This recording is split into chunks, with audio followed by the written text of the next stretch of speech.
21살이라는 희망찬 나이에 청년 때에 근육이 말라 들어가는 루게릭이라는 병에 걸려서 1, 2년 이상 살지 못하리라는 의학적인 사형 선고를 받고도 지금 현재 67세가 되기까지 휠체어에 앉아서 살고 있는 한 사람이 있습니다. 영국 케임브리지 대학의 우주 물리학 박사인 스티븐 호킹 교수입니다. 그가 43살 때는 폐렴으로 기관지 절개 수술까지 했기 때문에 목소리도 잃어버렸습니다. 그래서 유일하게 가슴에다가 꽂은 파이프를 통해서 호흡을 해야만 합니다. 그리고 휠체어에 부착된 고성능 음성 합성기를 통해서 대화를 합니다. 말을 할 수 없기 때문에. 그러나 그는 자기의 삶과 학문을 결단코 포기하지 않았습니다. 신체 중에 유일하게 움직이는 두 손가락이 있는데 그 손가락으로 컴퓨터를 작동해서 글도 쓰고 강의도 합니다. 근데 얼마나 뛰어난지 겨우 32살의 나이에 뉴턴이나 아인슈타인 같은 그런 이론 물리학자의 그 권위에 버금가는 그런 학문적 권위를 인정받아서 영국 왕립협회의 회원이 되는 영광도 얻었습니다.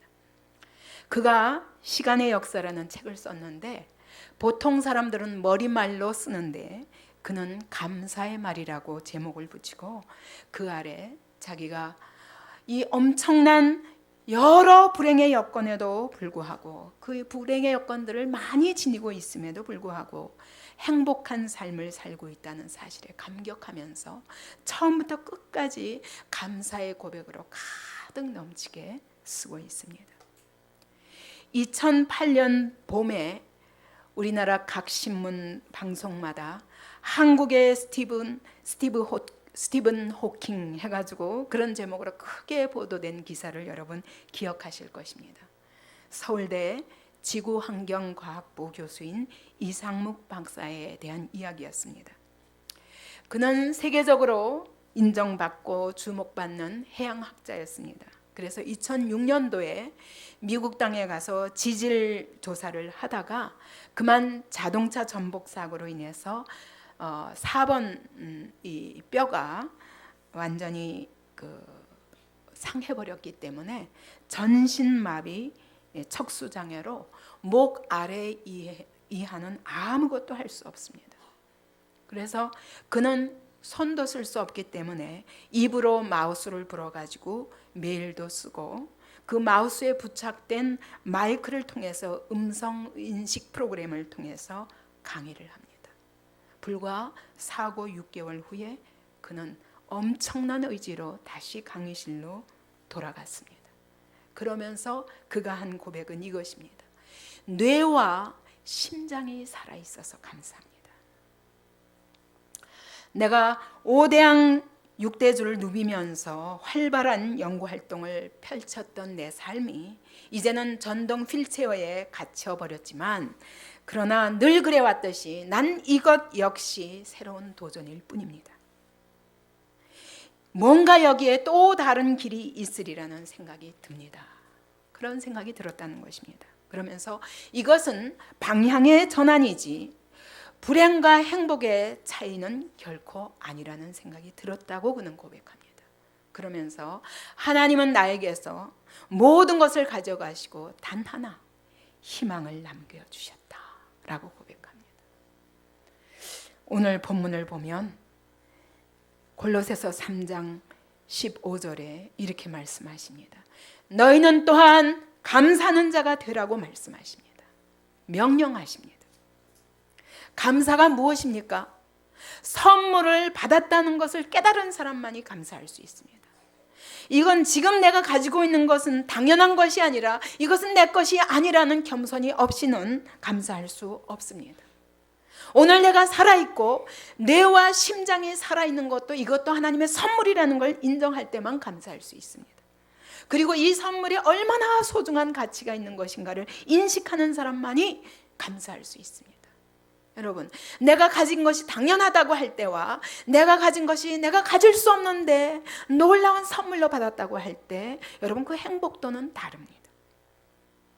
그리고 이것을 주신 분, 그분의 선하신 뜻에, 그 선하신 뜻을 인식하고 그분이 베풀어 주신 것에 대한 사랑의 감정을 갖는 것이 바로 감사합니다. 그 때문에 이 사랑의 감정이 우리를 기쁘게 합니다. 이 사랑의 감정이 우리를 행복하게 합니다. 그래서 우리 안에 감정이, 긍정적인 감정들이 막 생깁니다. 그러다 보면 이렇게 받은 사랑과 이렇게 받은 기쁨과 이렇게 받은 행복 때문에 다른 사람들에게 나눠주고 싶은 마음을 갖게 됩니다. 그러므로 삶이 더 풍부하게 되는 것입니다. 여러분, 관계야말로 행복의 핵심 요소입니다. 물질의 문제가 아니에요. 환경의 문제가 아닙니다. 관계의 문제입니다. 하나님과의 관계, 다른 사람과의 관계의 문제입니다. 감사가 없다면 우리의 삶은 매우 외롭고 우울하고 빈곤할 수밖에 없습니다. 결국은 감사는 이 사람이 얘기한 것처럼, 이상묵 박사가 얘기한 것처럼 나는 이렇게 생각하였다라고만, 뇌와 심장을 가진 것에 감사하였다, 남겨주신 것에 감사하였다, 희망이라는 단 하나를 남겨주신 것에 감사하였다라는 것입니다. 이것은 방향 전환이지 새로운 도전이지 이것이 행복과 불행을 나눌 수는 없다라고 생각했다는 것입니다. 여러분, 감사는 생각의 영역입니다. 환경의 영역이 아닙니다. 생각하지 않는 사람은 절대로 감사할 수 없습니다. 왜냐하면 생각하지 않는 사람은 모든 것을 그냥 당연하게 받습니다. 이것이 선물이라는 걸 깨달을 수가 없습니다. 그래서 영어에서 think와 thank, 이거는 같은 어원에서 온 것입니다. 그래서 하이데거가 말하기를 생각하는 사람은 감사하는 사람이다 라고 표현합니다. 여러분, 감사는 객관적인 삶의 조건에 있는 것이 아닙니다. 건강이나 부나 미모나 성공이나 명예나 권세나 이런 것들로 인하여 감사할 수 없습니다. 그것은 내 생각의 문제입니다. 그래서 감사는 내가 생각을 스스로 선택할 수 있다는 것입니다. 스스로 선택하는 삶의 자세입니다. 감사는 인생을 살아가면서 모든 겪는 문제에 대해서 대응하는 방식을 감사로 내가 고를 수 있다는 것입니다. 삶이 선물이라는 사실을 깨닫고 인정하는 이 능력을 내가 더욱더 갈고 닦아낼 수 있다는 것입니다. 날마다 감사를 선택함으로. 그래서 알버트 슈바이처 박사는 감사를 삶의 비밀이라고 말했어요. 왜냐하면 인생에서 가장 멋진 일은 모든 일에 감사하는 것이다. 이것을 터득한 사람은 산다는 것의 비밀을 아는 사람이다. 감사하십니까, 여러분? 감사하는 마음은 행복을 키워줍니다. 그러므로 오늘 골로새서 2장 7절은 말씀합니다. 너희는 감사를 넘치게 하라. 감사를 넘치게 하라. 그 얘기는 뭐예요?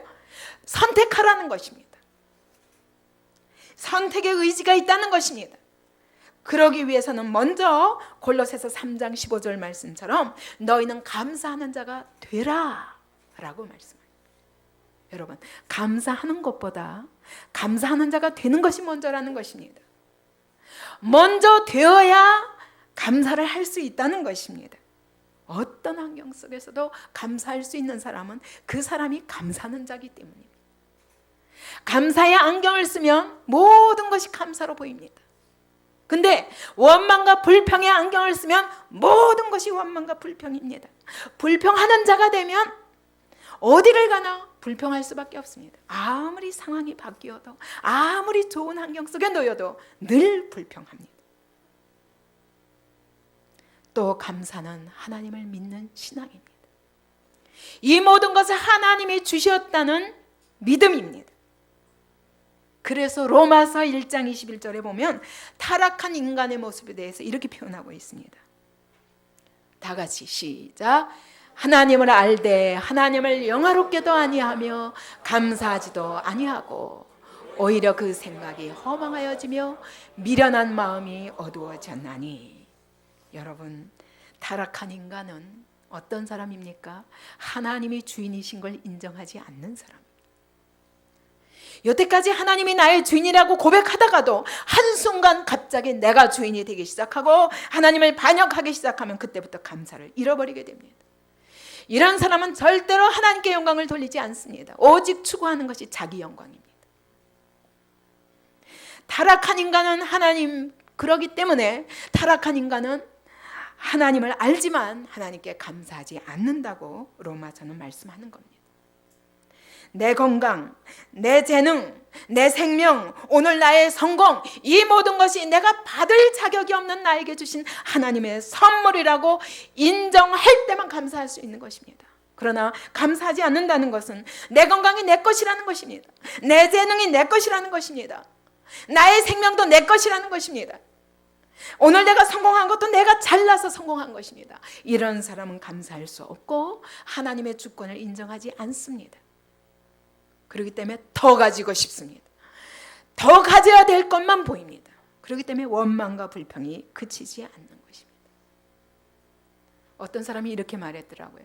감사를 모르는 자는 마치 도토리나무 밑에 있으면서 도토리나무에서 떨어지는 도토리를 먹느라고 탐닉하면서 이것이 어디로부터 떨어지는 것인지 모르는 돼지와 같다.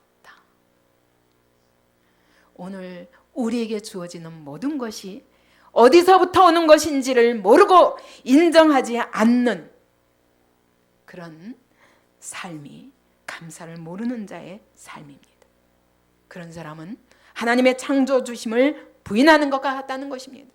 내 삶의 주인이 하나님이신 것을 부인하는 불신앙과 같다는 것입니다. 이것이 먼 이야기가 아닙니다. 이스라엘 백성 광야 생활 40년을 한마디로 표현하면 뭐예요? 원망과 불평이었습니다. 그것이 연속이었습니다. 이제는 먹을 것이 없다. 이제는 쓴물을 만났다. 이제는 마실 물이 없다. 또 만나를 주셨더니 만나가 지겨워서 매일 만나만 먹는 건 못 견디겠다. 고기가 없다. 애굽에서 먹었던 생선이 없다. 애굽에서 먹던 야채가 없다. 이상합니다. 애굽에서 신음했던 노예 생활은 잊어버리고 애굽에서 먹었던 음식만 생각나는 것입니다. 홍해를 어떻게 가르시고 어린 양의 피를 바르시면서 애굽의 손에서 그 장자 재앙을 피하여 사망의 재앙을 다 건너서 홍해를 건너서 그러고 구원의 감격에 기뻐 춤추던 때가 얼마 전인데 금방 그 노래를 다 잊어버리고 오히려 구원의 사건 자체를 불평하는 것입니다. 민수기 11장 20절에 보면 이는 너희가 너희 중에 계시는 여호와를 멸시하고 그 앞에서 울며 이르기를 우리가 어찌하여 애굽에서 나왔던고. 아니, 애굽에서 나오게 하신 하나님을 찬양하던 사람들이 이제는 왜 우리가 애굽에서 나왔던고 하고 불평하고 원망하는 것입니다. 좀 전에 감사했던 것이 지금 조금 후에는 이것이 원망과 불평거리가 될 수 있는 모순을 우리 안에 갖고 있다는 것입니다. 여러분, 그러나 하나님은 이스라엘의 광야 생활을 이렇게 정의하고 있습니다. 신명기 2장 7절 다 같이 시작. 내 하나님 여호와께서 내가 하는 모든 일에 내게 복을 주시고 내가 이 큰 광야에 두려다님을 알고 내 하나님 여호와께서 이 40년 동안을 너와 함께 하셨으므로 내게 부족함이 없었느니라. 여러분, 이스라엘 백성은 계속 없다 그리고 불평했는데 하나님은 부족함이 없었다라고 규정하십니다. 그리고 오히려 내가 너에게 복을 주었다라고 말씀하셨습니다. 그 복이 뭐냐? 여호와께서 너와 함께 하심으로 너에게 부족함이 없었다는 것입니다. 하나님이 오늘 우리와 함께 하시는 것이 부족함이 없는 것임을 믿습니까? 그럼 감사하십시오. 광야는 자원이 없는 곳입니다. 여러분, 우리가 믿음으로 하면 갑자기 없던 자원이 완전히 쌓을 만큼 그렇게 차고 넘치게 갑자기 주시는 것이 아닙니다. 그러나 자원은 없지만 하나님의 눈으로 보면 부족함이 없다는 것입니다. 왜? 이 40년 동안 하나님이 너와 함께 하셨으므로 부족함이 없었다는 것입니다. 시편 23편에 보면 다윗이 이렇게 고백합니다. 여호와는 나의 목자시니 내게 부족함이 없으리로다. 그가 나를 푸른 초장으로 인도하시며 쉴만한 물가로 인도하시는도다. 여러분, 다윗이 이렇게 고백한 장소가 어디입니까? 자기의 생명을 쫓는 원수들이 우글거리는 광야였습니다. 수천 명이 자기의 생명을 쫓는 사망의 음침한 골짜기였습니다. 근데 그는 그 전쟁터에서 이렇게 고백하는 것입니다. 하나님이 나와 함께 하심으로 그곳이 바로 푸른 초장이었다는 것입니다. 하나님이 나와 함께 하심으로 그곳이 바로 쉴만한 물가였다고 고백하는 것입니다. 여러분, 오늘 여러분 광야가 뭐가 없어서 여러분 괴롭습니까? 눈물이 납니까? 원망과 불평이 납니까? 여러분, 이것이 푸른 초장이 되고 쉴만한 물가가 될 수 있는 것은 하나님이 나의 목자가 되신 것을 믿을 때입니다. 원망은 우리 중에 지금도 함께 하시는 그 하나님을 멸시하는 것이라고 민수기 11장 20절이 말씀하시는 것입니다. 우리 중에 여호와가 계신가 안 계신가, 그리고 여호와를 시험하는 것이라고 말씀하는 것입니다. 오늘 우리의 광야도 그렇습니다. 어렵지만 그러나 다 지나고 돌아보면 부족함이 없었습니다. 하나님이 여러분을 굶기셨습니까? 아닙니다. 수많이 먹이셨습니다. 하나님이 여러분을 헐벗게 하셨습니까? 아닙니다. 부족함 없이 입혀주셨습니다. 여러분이 집이 없어서 거리에서 떨어봤습니까? 아닙니다. 여러분, 따뜻한 살집도 우리에게 주셨습니다. 그런데 왜 원망과 불평했습니까? 민수기 11장 4절에 보면 이스라엘의 원망의 원인이 뭐냐? 탐욕이었다고 말씀합니다. 탐욕이 뭡니까? 적절한 것을 하나님은 적절하게 보시는데 그것을 넘어난 욕망을 말하는 것입니다. 그것을 넘어서는 그런 욕망을 말하는 것입니다. 바로 이 탐욕이 우리의 감사할 수밖에 없는 감사거리를 불평거리로 만들어버리는 원인인 것입니다. 감사하는 자가 되십시다. 그러면 감사하는 자가 되려면 어떻게 해야 됩니까? 골로새서 2장 6절 시작. 그러므로 너희가 그리스도 예수를 주로 받았으니 그 안에서 행하되 7절 그 안에서 뿌리를 박으라. 그리스도 안에 뿌리를 박으라. 그 안에 뿌리를 박으며 세움을 받아 교훈을 받은 대로 믿음에 굳게 서서 감사함을 넘치게 하라 라고 말씀하십니다. 여러분, 성도는 어떤 사람이라고요? 2장 6절에 보니까 성도가 어떤 사람이라고요? 그리스도 예수를 주로 받은 자들이. 주로 받았다는 게 무슨 말입니까? 주인으로 모셨다는 사람들이. 그리스도가 여러분의 주인이십니까? 여러분, 입술로 시인하고 마음으로 믿겠다고 고백한 것이 우리의 끝이 아닙니다. 거기서부터 시작입니다.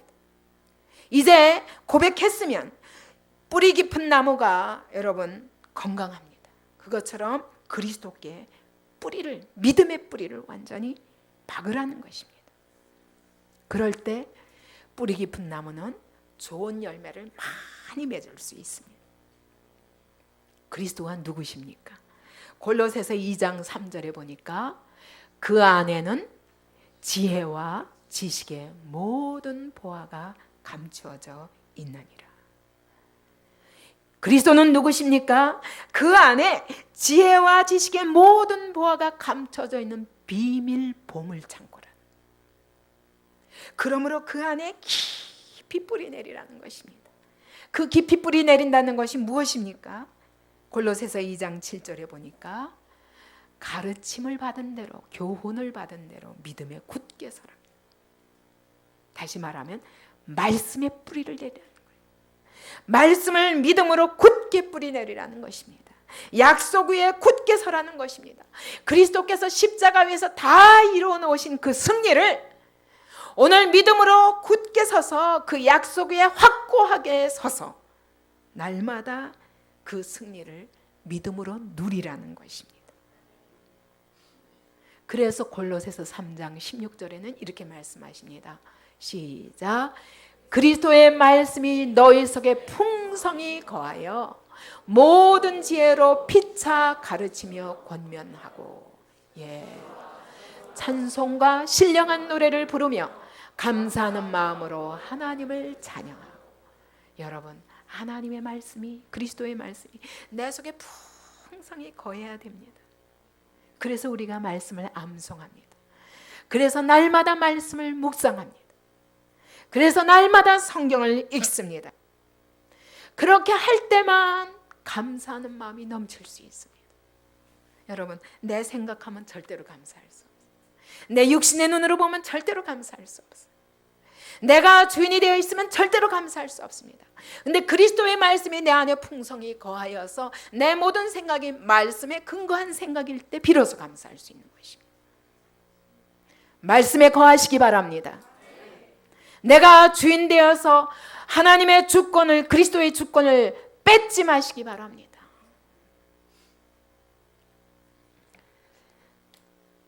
광야 이스라엘 백성의 원망은 가나안 땅을 하나님이 보여주셨을 때 극에 달했습니다.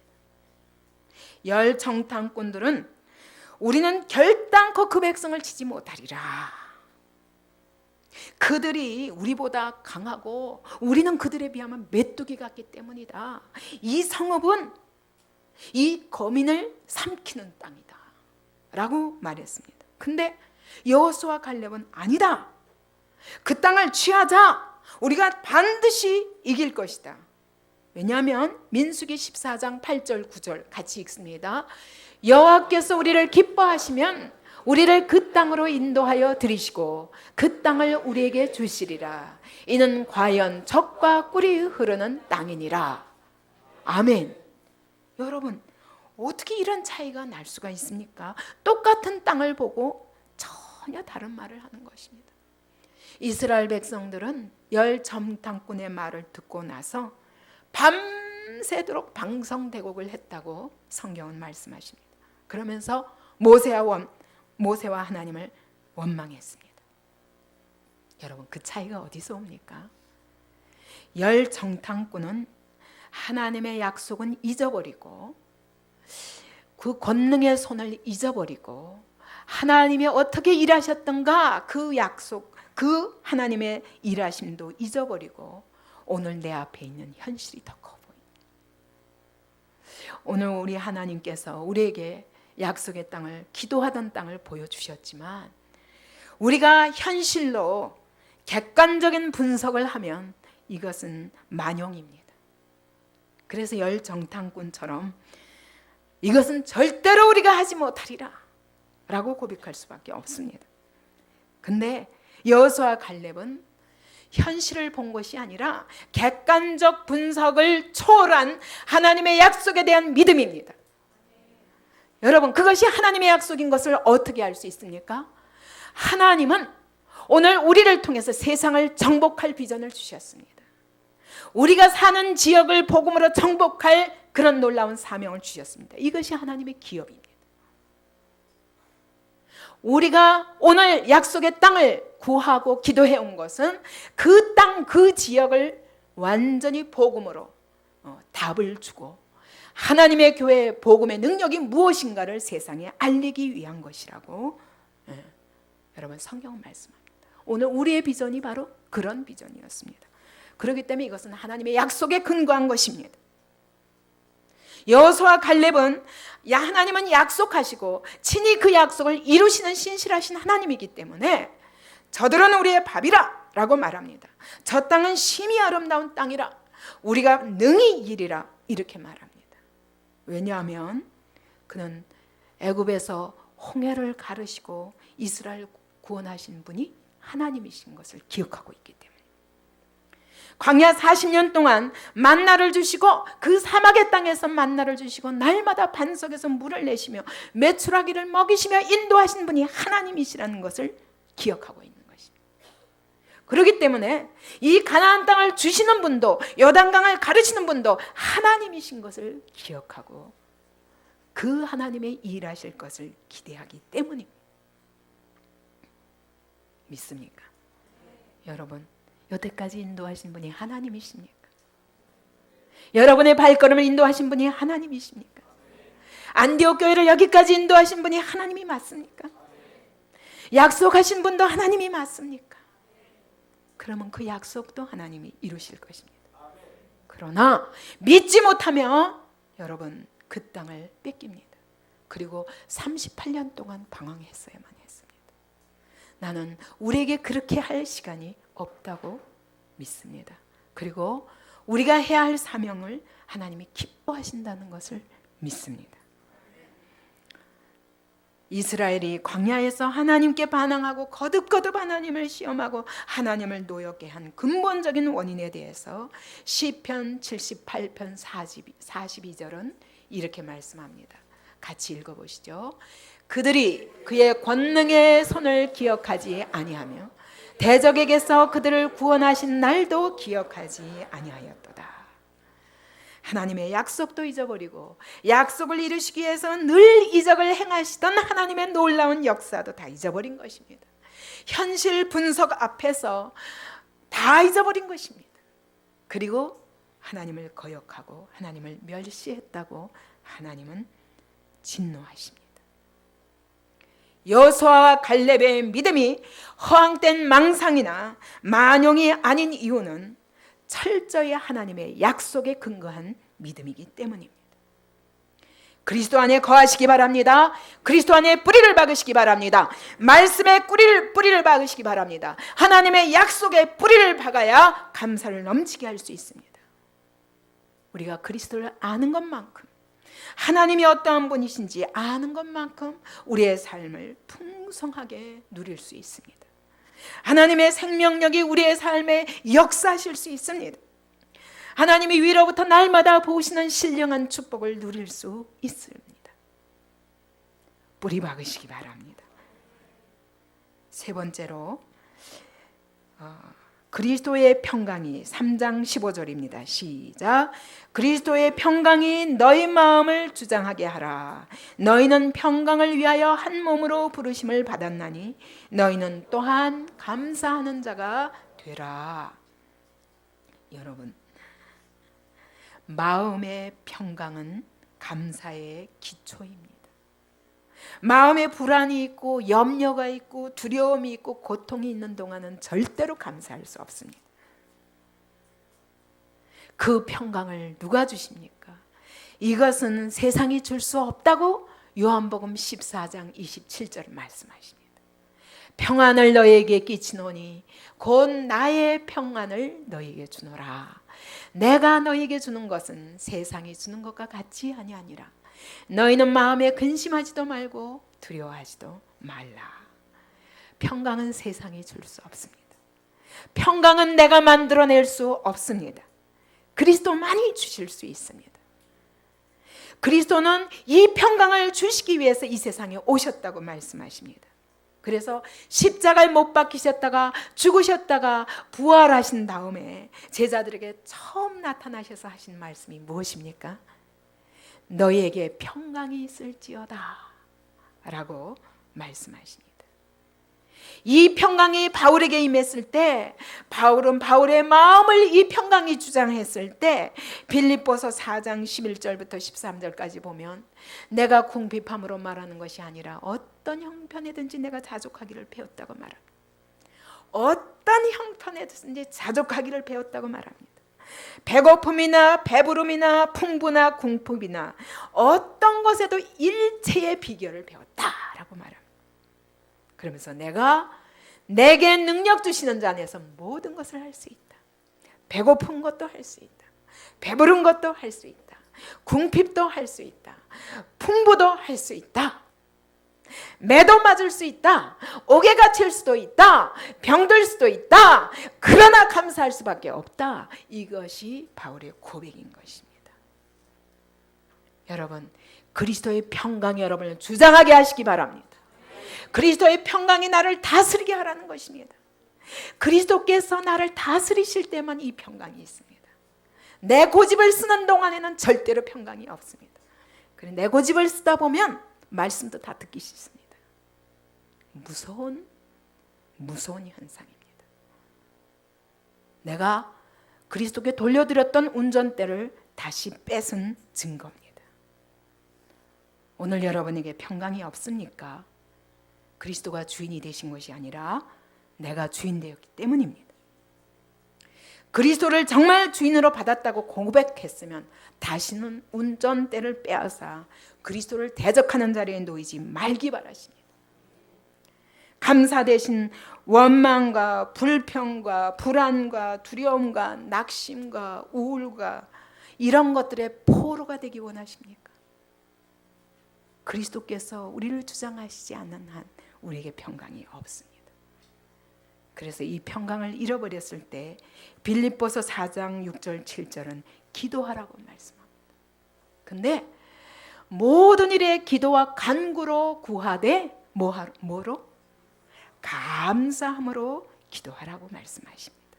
그럴 때 그리스도 예수 안에서 하나님의 평강이 너희 마음과 생각을 지켜주시리라고 말씀하십니다. 여러분, 기도하십시오. 근데 그냥 기도가 아니라 감사함으로 기도하십시오. 불안과 두려움과 응답하시지 아니하리라는 믿음을 가지고 하는 기도는 절대로 응답이 없습니다. 평강이 임할 수가 없습니다. 그러나 그리스도께 모든 주권을 맡길 때, 그분이 나의 마음을 주장하시게 하실 때 하나님께서 이 평강을 주십니다. 골로새서 4장 2절을 같이 읽읍시다. 시작. 기도를 계속하고 기도에 감사함으로 깨어 있으라. 여러분, 계속하다는 얘기는 헬라어로 24시간 대기 중에 있으라 라는 뜻이에요. 기도는 여러분 잠자면서도 하세요. 전 진짜 요즘 그렇습니다. 잠자면서도 아버지 그 땅 붙들어 주세요. 꽉 붙들고 계셔야 됩니다. 저희가 믿음으로 받을 때까지. 그렇게 24시간 기도합니다. 깨어 있으라고 말씀하십니다. 그 얘기는 영적 긴장을 늦추지 말라는 것입니다. 다시 말하면 감사하지 않는 자는 영적으로 잠자고 있는 자라는 것입니다. 깨어있지 못하다는 것입니다. 은혜에 대한 촉수가 무뎌지면 하나님이 주신 은혜도 보지 못합니다. 그러면 감사가 사라집니다. 그러면 감사 대신 원망과 불평이 우리를 사로잡습니다. 하나님은 우리에게 명령하십니다. 항상 기뻐하라. 쉬지 말고 기도하라. 범사에 감사하라. 이는 그리스도 예수 안에서 너희를 향하신 하나님의 뜻이니라. 근데 사단은 또 우리에게 이렇게 말합니다. 항상 낙심하라. 쉬지 말고 불평하라. 범사에 원망하라. 이것은 사단의 뜻입니다. 누구를 따르겠습니까? 사단과 그 군대들이 우리를 둘러싸고 끊임없는 거짓말로 우리를 속이면서 우리의 믿음과 우리의 사랑을 무너뜨리려 합니다. 근데 거기다가 사단이 그러는 데다가 우리 안에 동조하는 내 옛사람이 있는 거예요. 그래서 사단이 와서 건드리면 내 옛사람이 동조하지 않고 새 사람이 반응하면 절대로 무너지지 않는데, 내 옛사람이 있어가지고 딱 기분 나쁘면 딱 사단하고 야합해버려요. 그 다음엔 그리스도의 말씀이고 뭐고 다 소용없어요. 그래서 이 옛자가 동조할 때 우리는 감사를 잃어버리게 됩니다. 그래서 16절 2장 16절 17절에 그리스도의 말씀이 너희 속에 풍성히 거하여 모든 지혜로 피차 가르치며 권면하고 시와 찬송과 신령한 노래를 부르며 감사하는 마음으로 하나님을 찬양하라. 계속 감사를 불러일으켜야 됩니다. 무엇에 근거해서? 말씀에 근거해서. 어떻게? 계속 기도함으로. 감사를 잃어버리면 내가 잠들고 있구나. 그리고 벌떡 일어나서 또 기도하며 감사로 기도하며 하나님의 평강이 내 안에 임하도록 하라는 것입니다. 여러분, 하나님께 감사로 응답하지 않으면 금방 마음이 어두워질 것이라고 말씀합니다. 그리고 금방 사단에게 내 마음을 내어줘 버리게 됩니다. 감사는 영혼의 등불입니다. 내 영혼을 지키는 파수꾼과 같습니다. 이 감사가 그런데 기적을 낳습니다. 감사하는 자에게는 계속 감사할 일이 생깁니다. 여러분, 떡 5개와 물고기 2마리를 가지고 이 남자만 수천 명이 있는 자리에서 우리 주님은 감사하십니다. 그래서 축사하시고 그랬는데 헬라어 원어로는 감사하다는 뜻입니다. 감사하셨습니다. 그랬더니 남자만 5천 명이 먹고도 12강주리가 남게 하시는 기적이 감사로 시작되었음을 기억하시기 바랍니다. 죽은 지 나흘 된 나사로의 무덤 앞에서도 예수님은 감사하셨습니다. 아버지여, 내 말을 들으신 것을 감사하나이다. 항상 내 말을 들으실 줄을 내가 알았나이다. 이렇게 고백합니다. 이 기도로 말미암아 죽었던 나사로가 나흘이나 되었던 썩은 시체가 벌떡 일어나 살았습니다. 예수님은 최후의 만찬 석상에서도 감사기도 하셨습니다. 이제 앞에 십자가의 죽음이 앞에 기다리고 있는 것을 그분은 아셨습니다. 그럼에도 불구하고 제자들과 마지막 만찬을 나누시면서 예수님은 감사하셨다고 성경은 말씀합니다. 그 감사 기도로 말미암아 그리스도께서 저와 여러분을 살리셨습니다. 감사한 자가 되십시다. 감사로부터 모든 것을 시작하시기 바랍니다. 우리의 감사함을 우리 하나님 앞에 넘치게 드리시기 바랍니다.